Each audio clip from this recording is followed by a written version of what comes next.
Bem, vamos começar então nosso estudo sobre a adoração ao Senhor. Sabemos que Deus é digno de receber honra, glória, louvor, adoração. Sabemos que o nosso Deus é digno e a dignidade é um dos seus atributos. O que significaria a dignidade de Deus? Nós vamos ver isto nesse estudo de hoje e queremos assim caminhar passo a passo, penetrando nesta imensidão dos atributos de Deus, em toda esta dimensão que é ilimitada. Nosso Deus é tão grande, tão maravilhoso e Ele é digno. Digno de ser adorado, digno de ser exaltado, digno de estar assentado como Deus, de reinar como Deus. E veremos um pouco sobre a sua dignidade. Então, nesta hora, eu quero que você ore comigo, ore exaltando ao nosso Deus, dizendo a Ele assim: digno é, Senhor, de toda adoração, de todo louvor, de toda força, de toda sabedoria, de toda exaltação, de todo domínio, de todo reino, de toda honra, de toda glória. Porque és o único que tens todo poder e força nas mãos. Tu és o Rei dos reis, o Rei de toda glória, e sem ti nada podemos fazer. Tu és digno porque tudo foi criado por ti. Todas as coisas são tuas. Tu és aquele que a tudo enches. Tu és digno da adoração sem cessar. E é por isso que os 4 seres viventes, sem descanso, nem de dia, nem de noite, adoram a ti.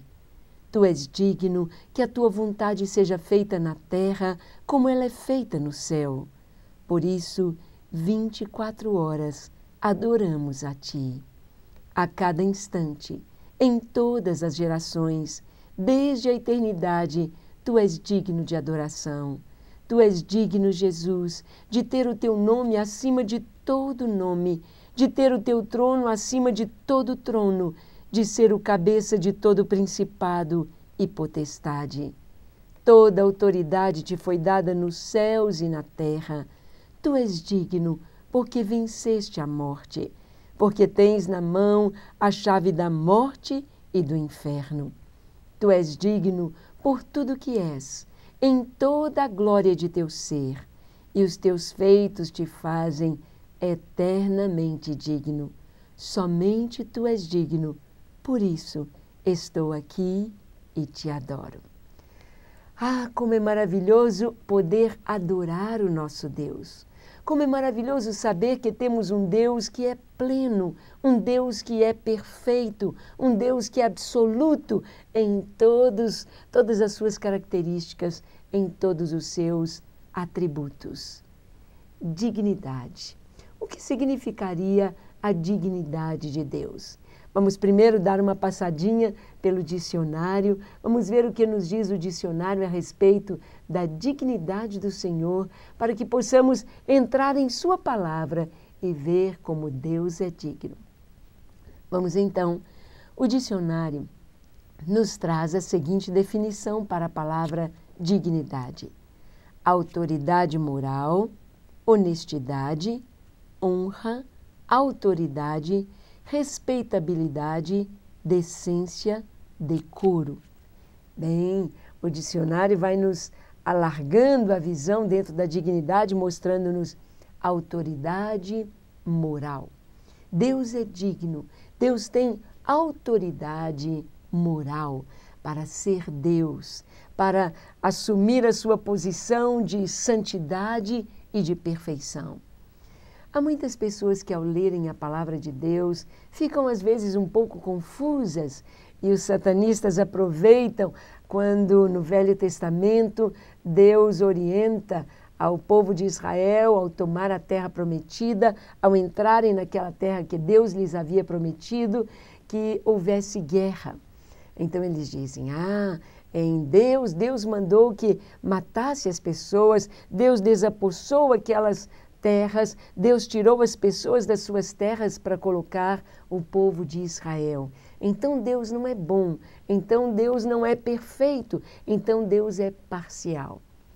Muito pelo contrário. Toda a terra pertence ao Senhor. A Bíblia diz: do Senhor é o céu, a terra e a sua plenitude, o mundo e aqueles que nele habitam. Todas as pessoas, tudo que há no mundo, todas as coisas pertencem a Deus. E quando Deus deu aquela terra para o seu povo, nós sabemos que houve um tempo em que Deus esperou para que o cálice da sua ira estivesse cheio, ou seja, que as pessoas ali de Canaã, elas estivessem fazendo e cometendo tanta maldade que precisariam ser extirpados da sua terra, que precisaria de ser derramado o furor, a ira ou a justiça de Deus sobre aquelas nações. Então, nós podemos ver exatamente isso. Assim como na medicina, quando um órgão está comprometido, quando há um tumor, quando há podemos dizer assim, um abscesso, alguma coisa que está ali doente, comprometendo órgãos vitais, comprometendo a vida, então a medicina entra com a cirurgia. É preciso extirpar aquele mal, é preciso tirar aquilo que está matando, destruindo. Nós sabemos que o homem foi feito perfeito, bonito, saudável, o homem foi feito equilibrado, o homem foi feito inocente, sem pecado. Mas o homem escolheu pecar e o pecado trouxe consequências tão terríveis, trouxe a morte, trouxe o derramar da justiça de Deus sobre si, trouxe como consequência a morte. E nós sabemos que quando o homem pecou, quando o homem falhou, Deus já providenciou um plano para trazê-lo de volta, um plano para restaurá-lo à dignidade. E o plano de Deus consistia em dar o seu próprio Filho para nos salvar, em nos dar Jesus, o Filho de Deus, no nosso lugar. Nós vemos então como que Deus teve o seu plano, Deus teve no seu propósito salvar e trazer o homem de volta àquilo para o qual Deus o havia criado, para o qual Deus o havia feito. Deus havia feito o homem para adorá-lo, para servi-lo, para ter comunhão com Ele, para conhecê-lo, para desfrutar da santidade de Deus, da bondade de Deus, dos atributos de Deus, da comunhão com o Senhor. E o pecado veio trazer esta barreira. O pecado veio trazer esta separação. Quando o homem avança no pecado, quando as civilizações avançam no pecado, quando as nações avançam no pecado, vai havendo uma autodestruição. Nós sabemos que as pessoas, quando elas entram numa dimensão de pecado tão grande, elas se matam. Elas se destroem, elas se odeiam, elas se mutilam. Há uma autodestruição do próprio homem, da própria civilização. Então, aqueles povos ali que estavam entrando em sacrifícios humanos, estavam entrando em violência, estavam entrando em imoralidade tão grande, conforme a própria arqueologia nos mostra, daquelas regiões de Canaã, antes do povo de Israel tomar posse da terra, aquele crescimento da violência e da imoralidade estava trazendo uma autodestruição daqueles povos. Era necessário haver uma cirurgia, era necessário haver uma extirpação. E nós sabemos que o corpo sente a cirurgia. Nós sabemos que as guerras, elas acontecem e nós sabemos que quando Deus orientou Josué que desapossasse aquelas nações dali, houve pessoas no meio daquelas nações que se converteram. Houve pessoas que buscaram a Deus, houve pessoas que quiseram a Deus e não foram rejeitadas, apesar de pertencerem àqueles povos violentos e imorais. Como, por exemplo, Raabe, que era uma prostituta cultual, ela se converte ao Deus de Israel e ela veio a se tornar uma princesa entre Israel e ela veio a fazer parte da genealogia do próprio Jesus. Nós encontramos os gibeonitas que fizeram uma aliança com Josué, porque eles desejavam estar com o povo de Israel. Eles não queriam persistir no seu mal e continuar com os povos de Canaã. Então Deus estendeu o seu braço e Deus os recebeu. E eles foram salvos e eles ficaram junto com o povo de Israel por muitos e muitos e muitos anos, até no período da ida para a Babilônia, no retorno do povo, aqueles povos ainda estavam ali. Então nós vemos que Deus, em toda a perfeição do seu ser, em toda a dignidade do seu ser, Deus planejou para o homem uma vida bonita, para toda a terra uma vida bonita, e que o homem experimentasse ter a mesma natureza de Deus, que o homem experimentasse também ter dignidade, a dignidade de ser filho de Deus. Dignidade, então, vimos de acordo com o dicionário que é autoridade moral. Autoridade moral. Honestidade, honra. Prosseguindo, vemos função, honraria, título ou cargo que confere ao indivíduo uma posição graduada, respeito a si mesmo, amor próprio, brio.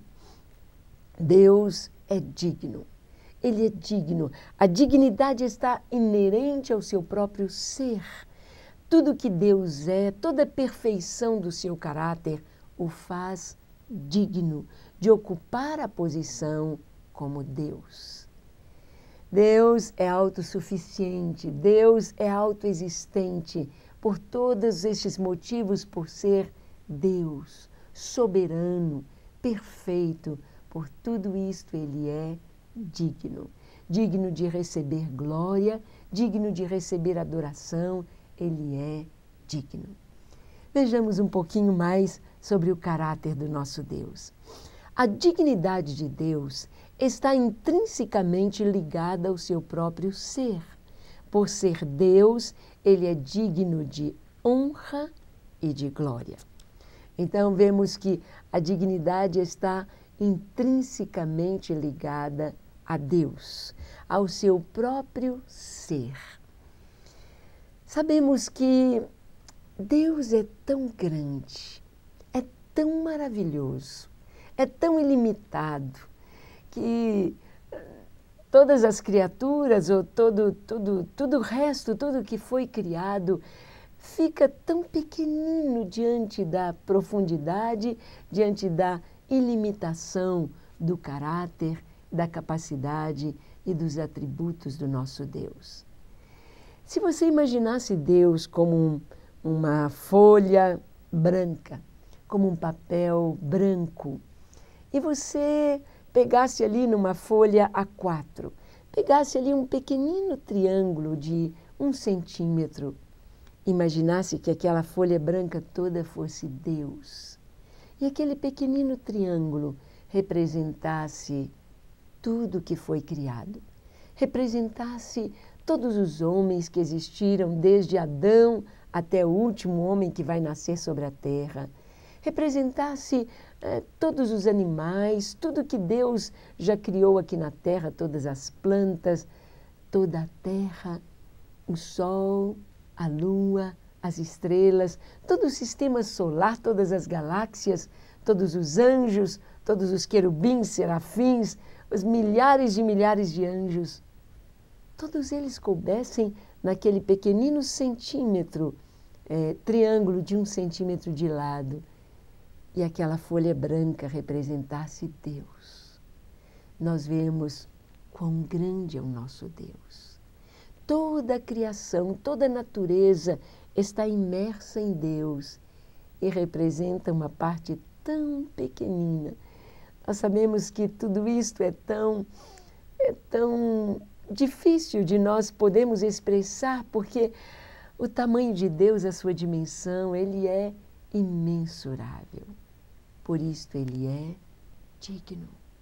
Por ser perfeito, em todo o seu ser, Ele é digno, digno de ser adorado, o nosso Deus. Vamos ver que nas Escrituras encontramos a revelação de Deus ligada aos seus atributos. Então, nas Escrituras, na Bíblia Sagrada, vamos ver em vários textos. Vamos encontrar nos Salmos, vamos encontrar em Apocalipse, vamos encontrar em toda a Bíblia os atributos de Deus com toda a sua perfeição, trazendo a revelação deste Deus maravilhoso. Nós podemos conhecer Deus de 3 formas. Deus se revela na natureza. A Bíblia diz: os céus manifestam a glória de Deus e o firmamento anuncia a obra das suas mãos. Um dia faz declaração a outro dia e uma noite mostra conhecimento a outra noite. Não há linguagem, nem há palavras, no entanto, ouve-se a sua voz. Os céus declaram a glória de Deus. Não tem jeito de olhar um céu estrelado, de olhar uma noite enluarada, uma lua cheia, o céu tão grande, tão bonito, e olhar para a criação, olhar para as obras que Deus criou, sem contemplar Deus. Não tem jeito, não tem jeito. Até os próprios satanistas reconhecem Deus como Criador de todas as coisas. E o Criador é aquele que é capaz de, do nada, fazer todas as coisas. É capaz de criar. Somente Deus. Por isto Ele é digno. Ele se revela na natureza. Ele se revela nos céus. Ele se revela em toda a perfeição das coisas que você pode olhar no microscópio ou no telescópio. Deus se revela através da nossa consciência. Na consciência de cada ser humano, Deus colocou o sentimento da eternidade e de que existe uma deidade e de que existe um Deus. Isto está inerente dentro do ser humano. Deus colocou isto dentro de nós. Em todas as civilizações, todos os homens, todas as pessoas, em todas as nações da terra, desde aborígenas a indígenas, as pessoas, as civilizações mais rudes, todas creem numa deidade. Todas adoram um Deus, porque sabem que era impossível que o nada gerasse toda esta perfeição. O sentimento de que existe um Deus está inerente na consciência humana. Todas as civilizações criam na vida depois da morte. Por isso as pessoas eram enterradas com os seus pertences ou com coisas que usariam na vida depois da morte. Porque Deus colocou isto no coração do homem. E então Deus se revela na consciência, no nosso espírito. Deus se revela na natureza e Deus se revela na sua palavra. Na Escritura Sagrada, na Bíblia Sagrada, Deus se revela a nós. Então, se queremos conhecer o Senhor, se queremos conhecer Deus, precisamos conhecer as Escrituras. Precisamos ler a palavra de Deus e Ele se revela nas Escrituras. E nas Escrituras nós temos os textos que nos mostram a dignidade de Deus para ser louvado, adorado, adorado pelos seres angelicais, adorados pelos seres aqui na terra, adorado por toda a criação, por toda a natureza, de todas as formas possíveis. A Bíblia nos diz que haverá um dia em que todo joelho se dobrará e toda língua confessará que Jesus Cristo é o Senhor, para a glória de Deus o Pai. Todos os seres criados haverão de reconhecer a dignidade do Senhor. Prosseguindo, vamos ver que a sua essência e natureza permanecem indissecáveis para nós. A essência de Deus, a natureza de Deus, nós não conseguimos dissecar, nós não conseguimos separar. Vimos que os atributos de Deus, as qualidades do Senhor, elas se imbricam, elas estão ligadas, uma ligada à outra, uma gerando outra, uma mostrando a outra, e toda esta perfeição do caráter de Deus o torna digno, digno de ser adorado, digno de assentar-se no trono, digno de ser verdadeiramente Deus. Indissecáveis são os atributos de Deus. Se nós estamos aqui hoje, se hoje eu posso ministrar a palavra de Deus, é porque um dia a sua graça me alcançou. A sua graça foi por causa da sua misericórdia. A sua misericórdia por causa do seu amor. O seu amor por causa da sua bondade. A sua bondade ligada à sua justiça nos trouxeram salvação. E assim nós vamos vendo que um atributo puxa o outro, está ligado ao outro, gera o outro. E dentro de tudo isto, Deus se revela digno. Digno de ser adorado, digno de estar no trono e de ser verdadeiramente Deus. Podemos dizer que Deus é espírito, é puro, é pessoal e infinito. Nós não conseguiríamos definir Deus, mas nós podemos ter algumas palavras para poder compreender um pouco a respeito da natureza de Deus. Deus é espírito. Muitas vezes na Bíblia nós vamos encontrar os chamados antropomorfismos, isto é, dar-se formas humanas para Deus. Os olhos de Deus, os ouvidos de Deus, as mãos de Deus, os pés do Senhor, mas uma tentativa de imaginarmos Deus como um homem, como ser humano, com 2 olhos, nariz, a boca, cabeça, braços, pernas, mas Deus é espírito. Deus é espírito puro, espírito puro. Deus é espírito puro, pessoal. Deus tem a sua personalidade. Deus tem sentimentos, Deus tem emoções, assim como Ele nos fez com sentimentos, com emoções, como pessoas, como racional, como seres pensantes, racionais, morais, assim Deus é. Assim Deus é. Deus se alegra, Deus se ira, Deus se entristece, Deus ama, Deus se revela a nós como este ser pessoal, perfeito, espírito puro, mas Ele é infinito. Deus não tem começo nem fim. Prosseguindo, em sua revelação à mulher samaritana, Jesus afirmou: Deus é espírito, e importa que os que o adoram, o adorem em espírito e em verdade. Adorar a Deus em espírito e em verdade é adorá-lo como Ele é adorá-lo com a haste vertical da cruz, é adorá-lo olhando para o alto, olhando para a perfeição do seu ser, é adorá-lo contemplando toda a sua formosura, adorá-lo nos seus atributos perfeitos. Isto é, adorar a Deus em espírito e adorá-lo em verdade. Seria a haste horizontal da cruz, seria colocando em prática tudo aquilo que vemos em Deus, colocando em prática o seu amor, amando-nos uns aos outros. João diz que se eu digo que amo a Deus a quem não vejo e eu odeio o meu irmão a quem estou vendo, isto não é amor. Mas se eu amo a Deus, se eu adoro a Deus a quem eu não estou vendo, eu devo amar ao meu irmão, amar ao meu próximo a quem eu estou vendo. Isto é a verdadeira adoração em espírito e em verdade. Muitas pessoas acham que adorar a Deus é apenas esse lado vertical, é se abster, é sair do mundo, é ficar ali só no vertical. Mas adorá-lo em verdade é exercendo esse ministério maravilhoso de amar, amar como Ele nos amou. E Ele disse para a mulher samaritana: vem a hora, e já chegou, quando os verdadeiros adoradores adorarão o Pai em espírito e em verdade.